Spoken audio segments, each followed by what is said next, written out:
Sa mga short video lang tayo, may mga dumating tayo units from VFC, WE, GHK, Umarex, Nexus. Mamaya ipopost natin to lahat. So pakita ko lang sa inyo itong mga GHK natin, Umarex G17 Gen 5 MOS. So madami nag-aabang nito. I-discuss natin yung specs niya. So ito yung box niya. So tatlo klase ang Umarex natin na G17 Gen 5 SRC brand, VFC brand, at saka itong GHK. So ito yung Cerakote, itong GHK. Ito siya guys. Sige, lapit mo onte brother. So guys, di ako nakamay ka. Baka may mga, alam niyo naman dito, ang daming dumadaan na motor. Okay, so guys, ito siya. Complete markings. So, Umarex GHK G17 Gen 5 MOS GBB Cerakote aluminum version. 1:1 to guys, with the RS or yung tunay.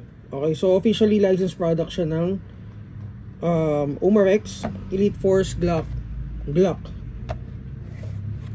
So it's a gas blowback semi-automatic unit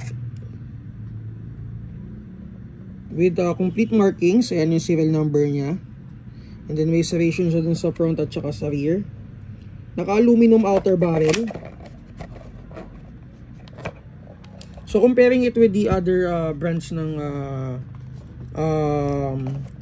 Glock, mas smoother yung ano nito, yung cycle nito.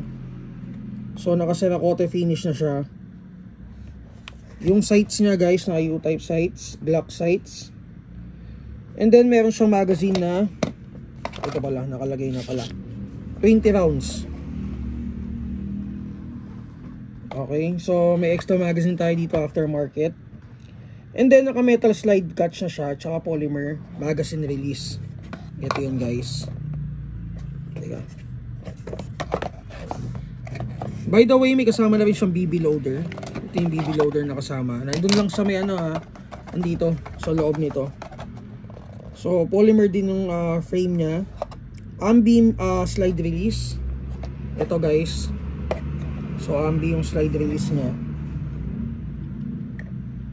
And then ayan, may engraved Glock markings dun sa textured grip niya.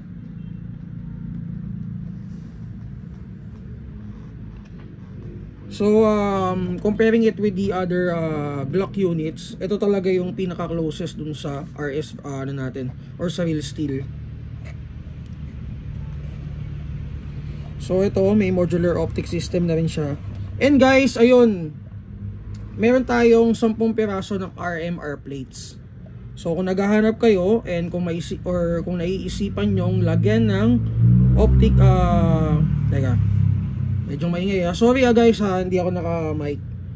Kung naiisipan nyo na lagyan to ng scope or optic, meron kami dyan 10 plates lang. So sobrang dami ng mga kumuha sa atin ng G17 na GHK. 10 lang yung dumating sa atin na RMR plates. Okay, so if ever na naisipan nyo, again, PM lang kayo sa akin for RMR lang. Okay, so ayun guys, mamaya mag-update kami sa folder namin sa February arrivals. Check nyo na lang din yung mga bago nating units, and i-add up ko na dyan yung mga dumating last week na mga accessories natin from Glary, ano ba Glary, basta yun, nakalimutan ko na iba. Ayun, Infinity pala yan. So may mga dumating din tayo galing sa Infinity Nexus, dumating kanina. And yun, so again, thank you. So check lang tayo sa Google Drive para doon sa mga new subscriber natin, mag-add kayo, mag-follow kayo sa page namin, Mavs Tactical. Nandiyan yung mga units namin.